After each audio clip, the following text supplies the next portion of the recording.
Now we're never going to be able to lower our cost per pair to as low as it would be in a batch coder. So the batch coder is always going to have a lower cost per pair once you get to a certain size. This machine's cost per pair is actually almost identical to that of a small batch coder made by Satis or Leibold or any of those guys, taking out the cost of ownership. So when I say the cost per pair is similar, this device actually costs a lot less than a Leibold batch coder or a Satis batch coder. I'm just talking about the operating costs.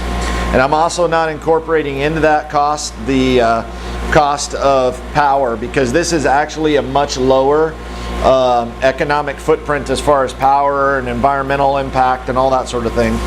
So what we've done here, when you look at it from an electrical standpoint, this is a much lower power consumption than a device that can make this same volume of product.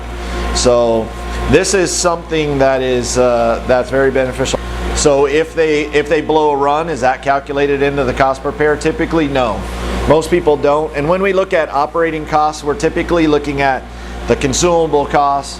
Now, if you extrapolate that out, you can also take in labor, you can take in power, you can take in a lot of things. And when we get to our financial models for the device, typically we take those things into consideration.